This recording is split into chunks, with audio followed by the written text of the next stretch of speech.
I do really believe 100% from every part of me that everyone has the capacity to be able to do the things that they want and not to be held back by the mental baggage that's in our head that we want to push through. Welcome to the Do the Thing podcast. In each episode, we get down and personal with people who go after the things they want to make all their wildest dreams come true. Join us as we unveil and dissect a formula for what it takes to do the thing. Here is your host, Stacy Lauren. Hey everyone, welcome to the Do the Thing podcast. This is your host, Stacy Lauren. I am excited.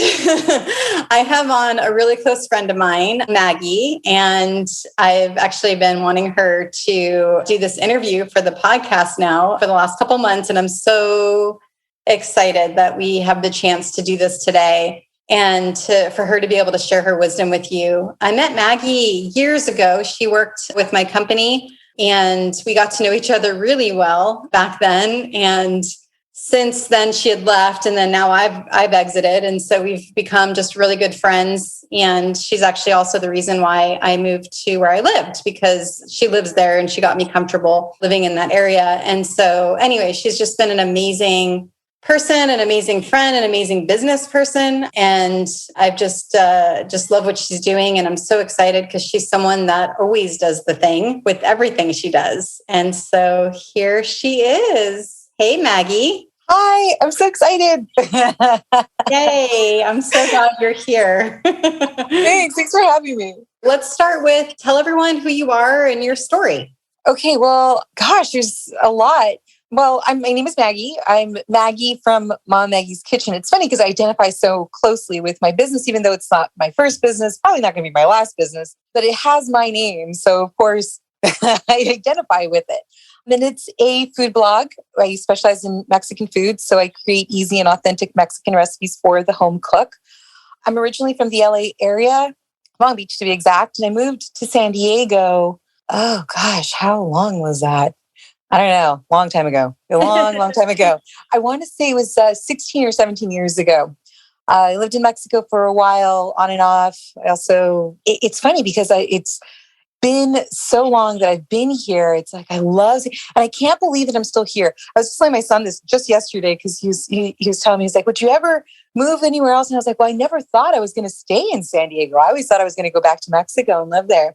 And it's still a possibility. It's still on the table once he's off to college and out of the house or something. I don't know. We'll see what happens. Yeah, it's hard to leave this area. That's for sure. It's gorgeous here. I mean, perfect weather all year long, palm trees, beach, I mean, it's nice. I like it. So I'm excited to hear, because I don't even know if I even know how you started. Because there was that time when you left when we were working together, and then you started the business. And then I think we reconnected as your business was already going. So do you mind just sharing a little bit about what happened with when you started and what that took to get it going?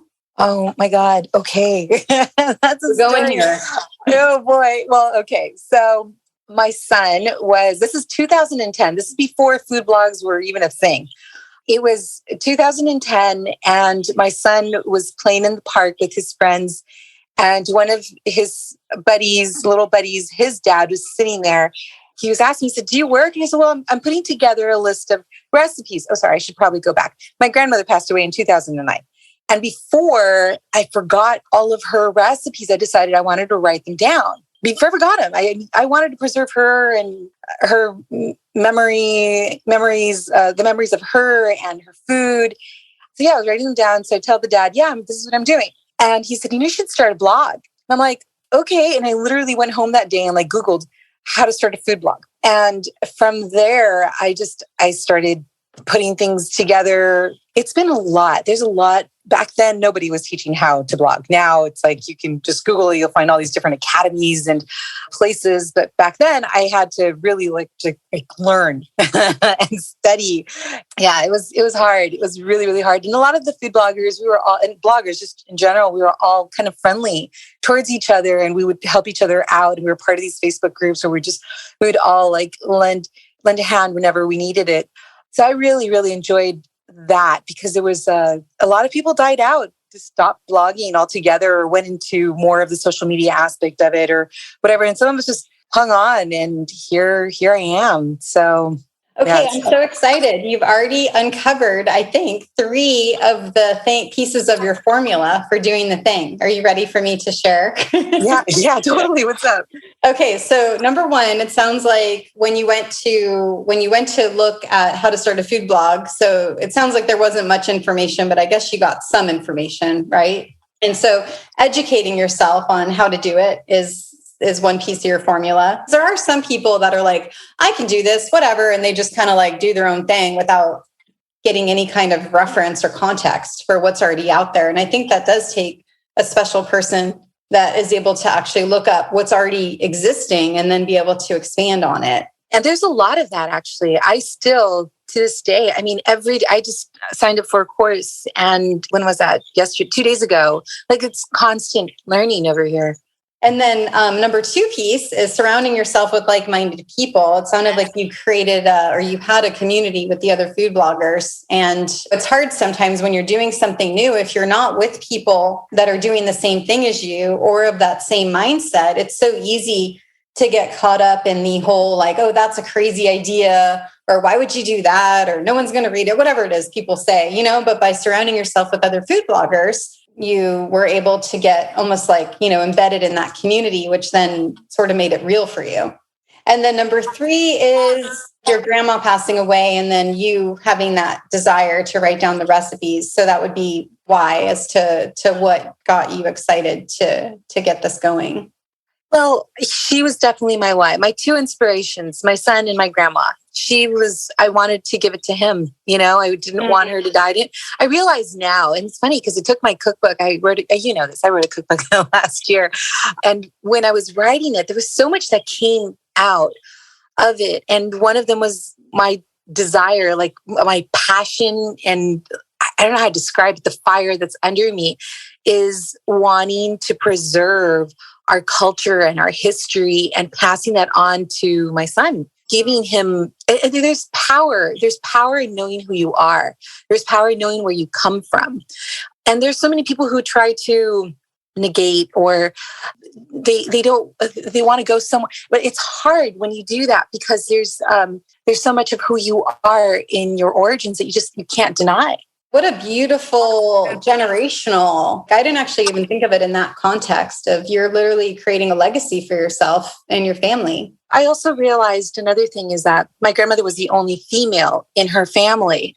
She had brothers, and a lot of her food that was, especially in those generations, I mean, the female is the one who gets the recipes, who gets the cooking. And I realized that no one really in my family was preserving those recipes. And I felt this, it was almost, I felt urgency is the word I want to use, that I had to preserve these recipes. So not only that, but we're talking about, I have a few recipes that are, hundreds of years old that have been in my family, and I really wanted to keep those. And a part of me didn't want to publish them, mainly because there's a lot of competition in my field now. But another part of me was like, no, I have to, if not, this is going to die. And also my cousins and distant cousins that are related on her side, they also deserve to have these recipes too. That's unbelievable. So the combination too of the urgency, being able to get it out, it almost put a time, like a deadline on it for you. It wasn't just so much also her recipes. I've also traveled a lot, extensively all throughout Mexico. I visited 22, sorry, I had to think. Of the 32 states in Mexico, I've traveled extensively. So I know more recipes than just what are regional to where we're from in Durango. There are different areas, regional differences to different recipes. They're real. And I wanted to bring that out because there is this fusion thing that's happening here, and there's nothing wrong with it. It's just that I prefer to keep the memory and honor the food and preserve that history of those recipes that are very much authentic to Mexico and regional to Mexico. And I wanted to talk more about just the process of you getting it going, because it's such a successful enterprise, from the videos, the people you do sponsorships for, to your community that you've built. So what did that look like? Kind of building this raving fan base while also getting people to want you to present. their products? It was so surprising to me. Like when someone said, "Oh yeah, I'm following you on Facebook or I'm following you on Instagram." It was so bizarre. I was like, why? This was literally the beginning. It was like, why are you following me? I had no idea that people wanted these recipes. I was doing this for me, my son, my family. Like that's what it was for. And when people started following me, I was like, who are you? It's like, I just expected friends and family. Like that's it. Of course, that was a long time ago. And now I see social media differently, and social media has evolved. I've seen social media platforms come and go.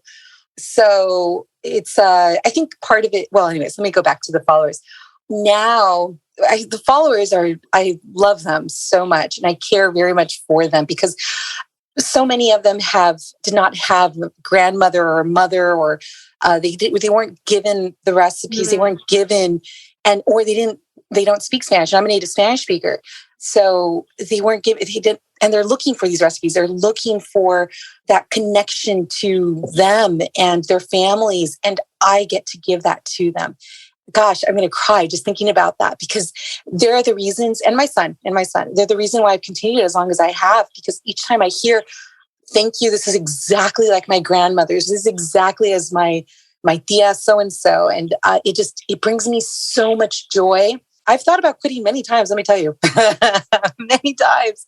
I've thought, wow, I just can't handle it because it's very demanding and stressful. As any business is, if you're a business owner, as you know, it's intense. It's intense. And I've realized that service, this is my way of service to the world. The other thing is growing it took a lot of time. It didn't just happen overnight. I mean, it really was nurturing my community, talking to my community, sharing them bits and pieces of me, because they also want to get to know me. They like my travels to Tijuana, which I didn't realize were such a big thing. It was such a big thing, but they love it. Like I go back and forth to Tijuana because of where I live. I live close to the border, and I love my trips to Tijuana, but little tiny things of where I go get my nails done, or I get asked so many people want my birria recipe and my dentist. Oh, wow. My dentist in Tijuana. And I'm like, or not my dentist, my sister-in-law's dentist, excuse me. So it's like, this guy, he doesn't even know. He doesn't have any idea of how many people I've sent to him over the years. But I have stopped giving his name out because it's like, I don't use him. It's my sister-in-law. She's the one who's getting the dental work done, not me. But yeah, it's a lot of nurturing the community and making sure that I'm giving them what they want. And I mean, if I do eat things like sushi and barbecue, American barbecue, sometimes they want to see that, but for the most part, that's not those are not my recipes. The recipes they want to see are tacos, tamales, enchiladas. Yeah. When you were saying like there's times that you feel like quitting, and yes, totally, it's so hard, the ups and downs of being a business owner. I was wondering, besides the community, or in addition to the community, what keeps you going? Like what kept you going? Well, definitely, like I said, the community and my son, the community and my son, and knowing that I haven't finished giving him all the recipes that I know I want to give to him. I mean, there are recipes that I still need I have another one that's also another recipe that's also hundreds of years old that I need to publish. I've yet to publish. And I get pulled in every direction. I have a team. I have a team of people that works with me. I mean, it's not just me alone. And it's a business. It's a business. So I have my employees are all in Mexico. They're all females. That's another thing. I love being able to give back to Mexican women in particular, because, think about it. Here we have this, and you'd probably know this better than I would, Stacey. I mean, how much women are being paid compared to men. In Mexico, it's worse. There are riots and all kinds of stuff going on. Not manifestations. How would you say that in English? Well, yeah, riots and protests. There you go.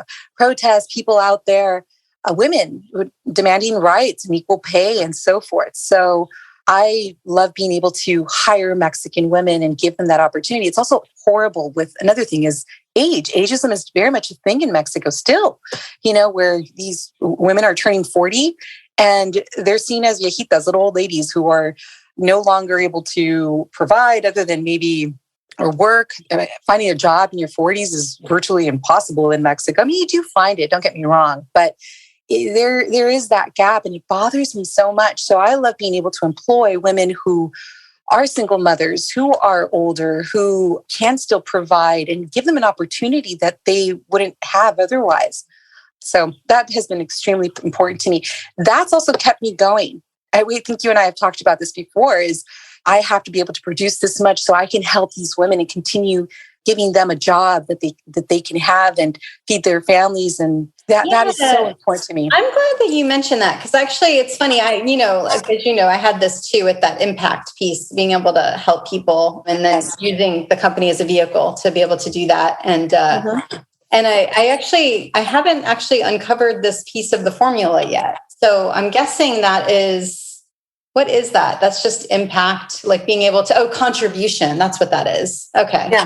Yeah. I call it service. It's funny. Today I was at Mass, and the priest said something about life is service. And here we're talking about this. Coincidences, no coincidences in the world. But I love being able to give back to people. I think one day when I'm old, I would love to mentor young women. Like, that to me would be amazing. So what do you think's been the hardest thing for you as you've been building this? I have to tell you, well, the pandemic didn't help, but I would say my other people stealing my recipes. So building when you have someone in there who's trying to copy you, or like I said, copying my recipes or copying my pictures, my videos, or stealing. That's just hard. It's really, really hard to see that. So I've actually stopped following a lot of food bloggers or TikTokers, or I can't. I can't. Even people who I want to consider friends, I want to stay friends with them. So I just stopped following them. Mm-hmm. And also, I think managing that life and work, it's, there's a balance there. Everyone talks about that. And limiting my time on social media is really, really hard, because they want to know about you or hear what you have to say or what you're doing. And if I'm not on social media, I'm not sharing for hours, people are asking me, hey, where have you been? And that's hard to always be on. Yeah, that's really hard, because I do wake up in the mornings and I'm on Instagram and I'm looking at stuff and I'm talking to people, sending them messages, or Facebook, sending messages to people there, or people sending me messages or emails on the blog. And it's pretty intense. So managing that and just reminding myself that I got to get off my phone. I got to stop talking to people.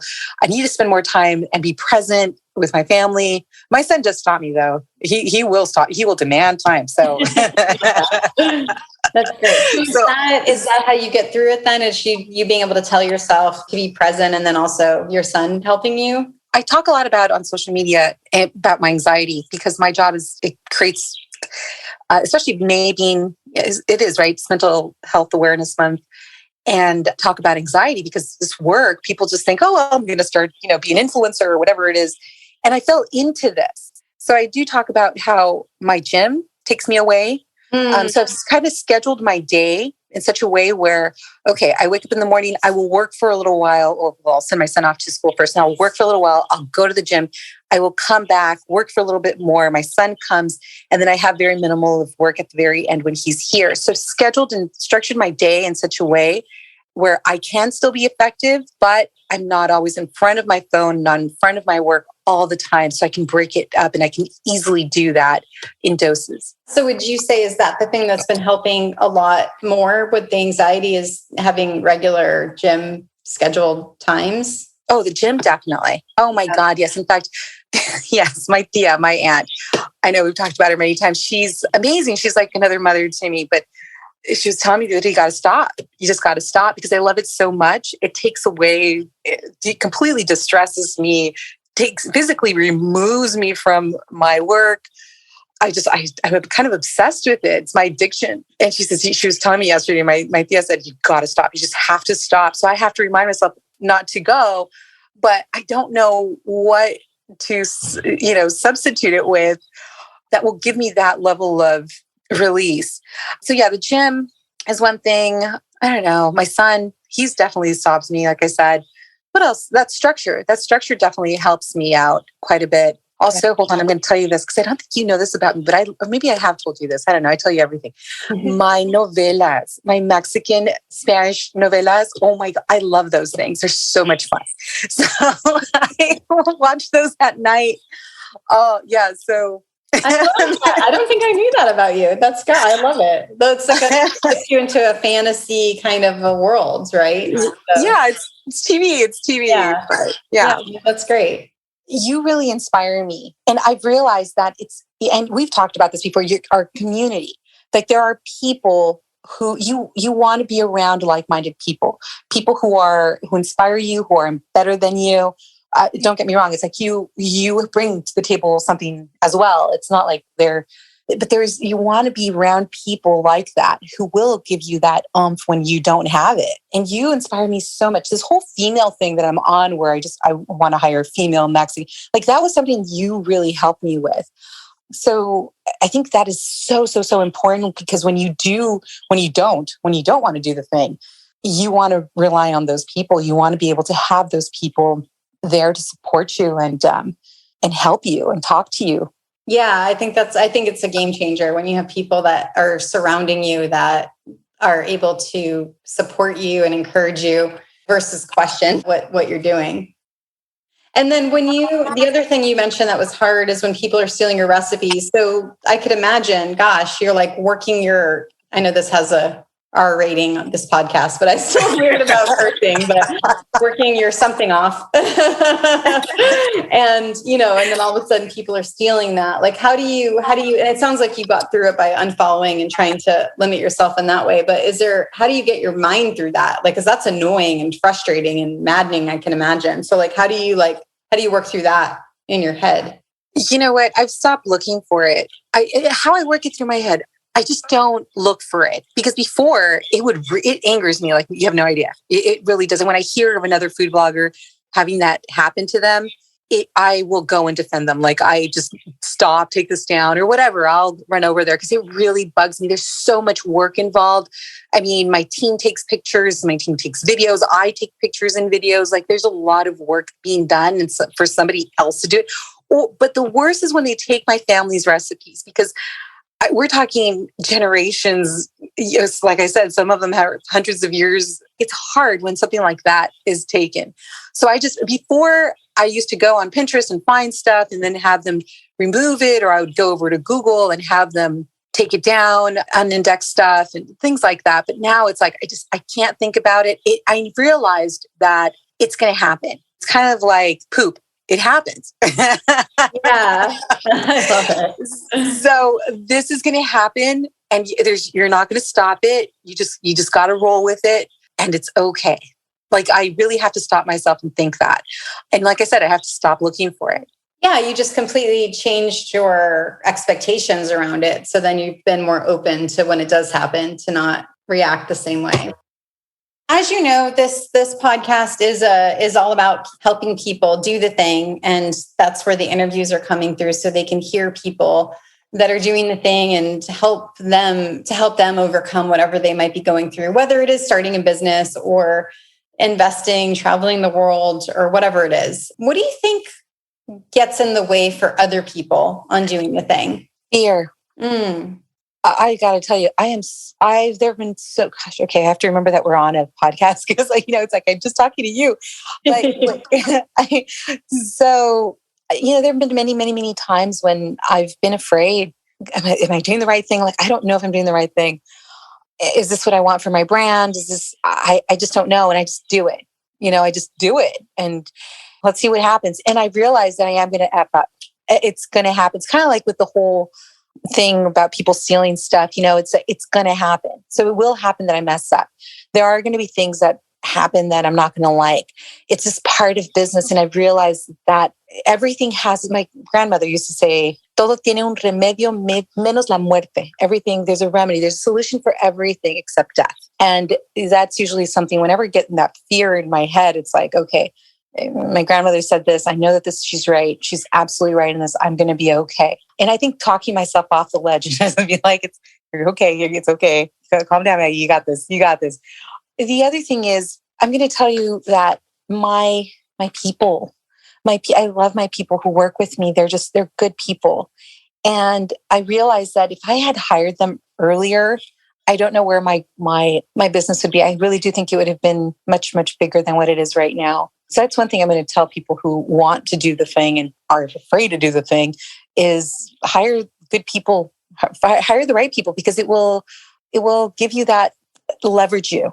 They'll leverage you and your time because there are times when I can't take this picture. So I go give it to somebody else. Can you take this picture for me?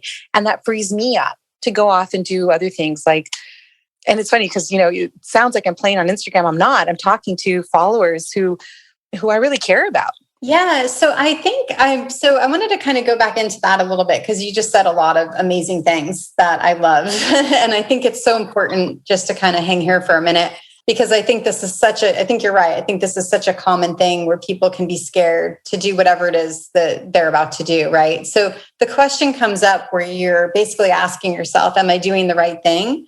And then it sounds like your steps for that are you have this way of being able to just say, okay, well, let me just see what happens.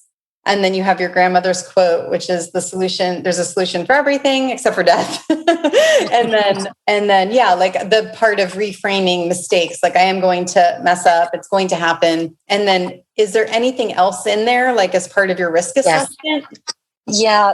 So if I doubt myself even one bit, I am really good with my intuition is very keen. You remember this from when we worked together. It's very, very keen. And when there's even an inch, a split half second of doubt, then that's a no. It's a no. And really knowing to trust yourself. I mean, I do this with clothes too, actually. This is kind of funny because if you ever go clothes shopping with me, you'll understand. Because some people are like, does this look good? What do you think? What do you think? And it's like, well, if it doesn't feel right on me from the minute it's on me, then it's a no. And I live my life based on that completely.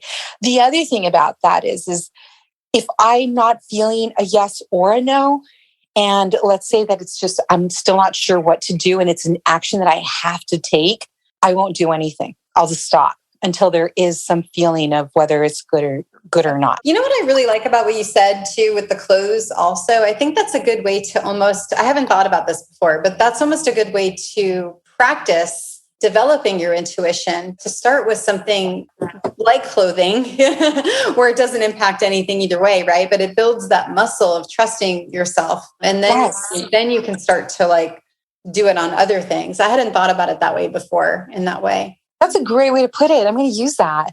Yeah, there you go. So that's really cool. And then, yeah, because that's actually, I just had a guy on the other day. He's a doctor and like he's into energy now and all that stuff. And he did an exercise basically saying like how to trust your intuition. One of the ways was to tell yourself something that you know is true, right? Like, I love my dog. And then say, I hate my dog. And then how does that feel in your body? And then whatever it is you're questioning next, to say it immediately after. And then does it feel like, when it was true and you knew it to be true, or does it feel like when you know it's false? I thought that was actually really cool. You'll have to listen to that one. It's really good. Can I ask you about crypto? Can we talk about that? Or are you not with your people? Sure, go ahead. Okay. Yeah, you got me into investing in stocks. And I love stocks. It's interesting because I was so afraid of them for so long. And I still remember that day you were over at our house and, my son was there and you were just showing us. And I was like, I need to get into this. And after that, I just started investing. I put a little bit of money every month into it and just do some cross averaging. I was telling you about that the other day. Just, when things are low, just add some money in there. And from there, I went into crypto. That's also doing the thing, right? And how did you, and I remember that process and I remember how like awesome it was to see you. And then you went on a whole nother level. Now you're like 20 times even beyond what I even know, like on the crypto side, And so it's kind of cool just to give someone a little bird seed and then you like sprouted it into this whole amazing thing. But what did you have to say to like be able to make that jump and to invest essentially? Money. Money, wealth. Well, hold on. So crypto right now has tanked completely. It's been awful. Yeah. So it's probably not a good time to talk about crypto, but what I love about crypto is the potential. And I love seeing the potential in things. So I went, and when I first started with the stocks, there are charts that you can study and you look at, but what I loved looking, this is okay. So I should go back and talk about this. I'm really math oriented. I like math. I like numbers. I like graphs. Yeah, one of my brothers is a financial analyst, and all he does is study charts. And my other brother is getting his PhD in chemistry and more charts. And yeah, so I think it's something in our genes that we just love charts. But the crypto charts are great. Like, I love studying them and looking at them. I mean, yeah, everybody's in the poop hole right now with crypto, but it's still very fascinating, the predictions of what people are saying, even as they're going down, people are saying, and it's fun to watch. For me, it's like a game. It's fun to watch. Yeah. So, but I could very well easily do that with stocks too. But what made me want to go into it, or it was the potential for this extraordinary amount of wealth, if you understand a little bit of it. Yeah. And then, so because this is what bothers me. And I think we've probably talked about this before, but we'll share it here, is when I talk to people about investing, and then usually 9 out of 10 times it's like, oh, I could never do that. But then they'll spend $200 on something else or $100 on dinner. And to me, I'm like, well, if you're wanting to do it and you're going to spend the $100 anyway, why not just try, and see if you like it? So anyway, I'm just wondering, did you have that kind of thought process with the risk when you were investing, or how did you look at the risk side of it, like versus gambling? Because I think gambling and this stuff is different because it's just a different mindset where you're more structured. But I'm just wondering what you think about that. You explained to me something. Okay, so the first time you told me that you were going into stocks and blah, blah, blah, I was like, okay, whatever. And I still remember the day when you told me about this. And I was like, okay, whatever. And then it really was whatever, but then we went for another walk, and we were walking, and you showed me your app, your Ameritrade. Yeah, TD Ameritrade. And I looked at it and I was like, oh my God. And well, I liked the number. That was the first thing. And then you explained to me something. Again, I'm a numbers person, right? You said stop losses. And as soon as you explained stop losses to me, I said, oh, I can take a 20% risk. That's no problem. I mean, sure. That's easy. What did I lose? $20, $200? Like, it just depends on what, of course, you're in there with. But as soon as I was like, I got it. I got it.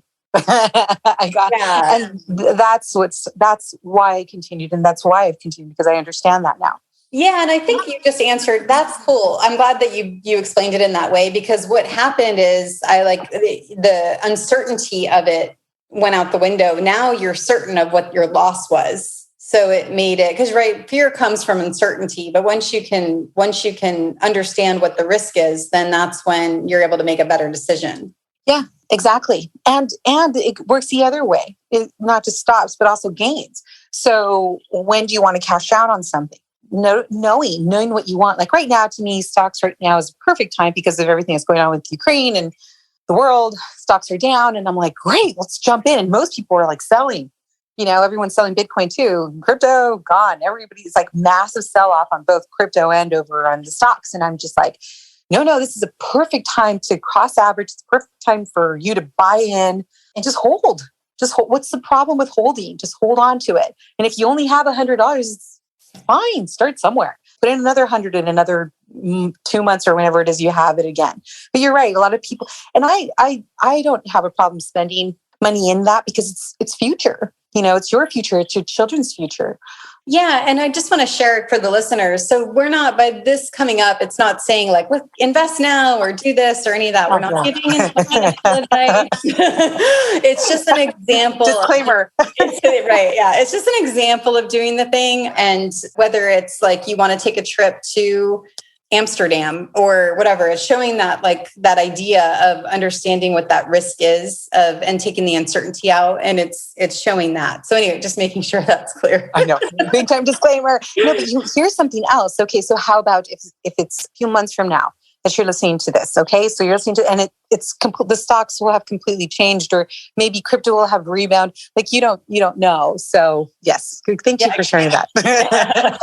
Yeah. Okay. I'm ready for this. I'm actually excited to hear this one. Let's say you have one piece of advice to give our listeners about doing the thing. What would it be? Fear is your worst enemy. Yeah. The rewards of doing the thing are far, far greater than anything that fear can produce. It's, there's always, I was talking about potential, but if there's a potential for something that's not realized, it's almost sad. It's sad to think about. Like I'm thinking about children who have died, or especially with this whole Ukraine thing, thinking about that. It's just thinking about one of them could have cured cancer, or I don't know, been the next Elon Musk, or I don't know. But it does make me sad to think about when I hear people not doing the thing. But yeah, one piece of advice that was definitely do it, because fear is your worst enemy. Okay. Is there anything that I did not ask you that you wished I asked you? I think you asked me a lot of stuff, and it's hard talking to you because I know you so well, and you know all my dirty secrets.